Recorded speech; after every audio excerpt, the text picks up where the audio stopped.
જે નવ યુવાન છે તે એકબીજાને ઓળખે, કારણ કે જે મોટા લોકો છે એ તો એકબીજાને ઓળખાણ અને મળતા હોય છે વાર તહેવારમાં, પણ જે નાના લોકો જુવાન છે જે ભણતા હોય છે, પોતપોતાના કામમાં હોય છે અને આવો સામાજિક પ્રસંગ હોય તેમાં તે પોતાનો રસ દાખવે અને પોતાની કોઈ ડોક્ટર હોય, કોઈ એન્જિનિયર હોય, કોઈ સામાજિક કાર્ય સારું કરેલું હોય તો તે બી અભિનંદનને પાત્ર છે. અને કોઈ આવો કાર્યક્રમ થાય તો તેમાંથી એક સંકલ્પ પણ કરી શકે છે અને તે શીખી પણ શકે છે. કારણ કે આ વસ્તુ એવી છે જે બાળક સાંભળીને જોઈને ન શીખી શકે, જે બાળક સાંભળીને ન શીખી શકે એ જોઈને શીખી શકે છે. આ આયોજનમાં બધા નાના ભૂલકાઓ અને દીકરાઓ અને દીકરીઓ બધા આવેલા છે, તો તેમને પણ આ વસ્તુ જોઈને ભવિષ્યમાં તેમને શું કરવું, અહીંયા સ્ટેજ ઉપરથી જે વાતચીત કરી તેનામાંથી પણ બાળકને પ્રશ્ન થાય, કારણ કે એક વિચારથી અને એક સંકલ્પથી માણસનું ભવિષ્યનું નિર્માણ થતું હોય છે. સ્વામી વિવેકાનંદ હોય છે, ગાંધીજી હોય છે, સામાજિક કાર્યકર્તા કોઈ પણ હોય છે, નેતા હોય છે, તો આ બધાને જિંદગીમાં એક સંકલ્પ અને દ્રઢ નિર્ણય હોય તેનાથી તરફથી જ એની લાઈફનું આખું જીવન અને ઘડતર બનતું હોય છે.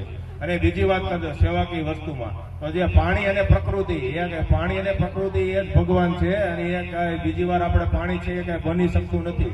તો પાણીના બચાવ માટે જે આપણે કામ ગામમાં થઈ રહ્યું છે, પર્યાવરણ માટે જે કામ થઈ રહ્યું છે, તો હું એવું કહેવા માંગુ છું કે ચેકડેમની વાત અત્યારે હાલમાં ચાલી રહી છે, તો ચેકડેમ વસ્તુ એ છે, પાણી પ્રકૃતિ જે એ ભગવાન જ છે આપણા માટે, તો એ બચાવ માટેનું કામ થઈ રહ્યું છે. તો એમાં સૌ ગામ તરફથી પણ સારો ફાળો અને ભાગીદારી થઈ છે, તે માટે બી સૌને ખૂબ ખૂબ અભિવાદન. અને હું એ વાતનું ઉદાહરણ એટલા માટે આપું છું કે મારે કહેવાનો મતલબ એમ છે કે આરોગ્યની વસ્તુ છે, પછી સેવામાં ધાર્મિક હોય, રાજકીય હોય અને આર્થિક હોય, ત્યારે ગામ અથવા સમાજની વસ્તુ આવે ત્યારે આપણું કોઈ પણ પદ કે હોદ્દો હોય આપણે મૂકીને આપણે કોઈ પણ નાની આપણી જાત કે આપણે મોટું મન રાખીને તેમાં જોડાવવું જોઈએ, સહભાગી થવું જોઈએ અને ફૂલ નહીં તો ફૂલની પાંખડી રૂપે આપણે એમાં યોગદાન આપવું જોઈએ.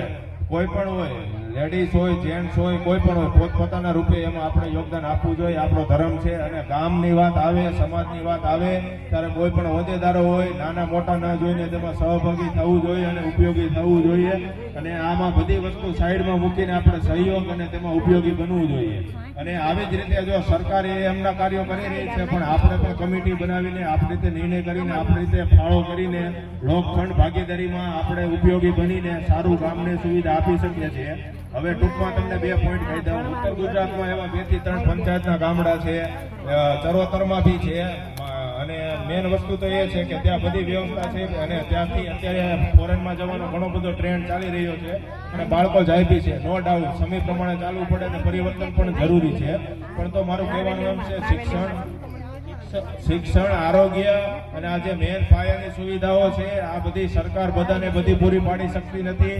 આમાં બધું સરકારી તંત્ર મુજબ ચાલતું હોય છે, પણ જો કોઈ જાગૃત માણસ અને ગામ પરિવાર તરફથી 5 યુવાન અથવા 5 વ્યવહાર માણસની કમિટી બનાવીને જો આ પ્રશ્ન અંગે ચર્ચા કરી, એની કોઈ બેઠક કરી અને એના નિવારણ માટેનું કામ કરી તો એ ગામને પણ સુવિધા પૂરી પડી શકે છે.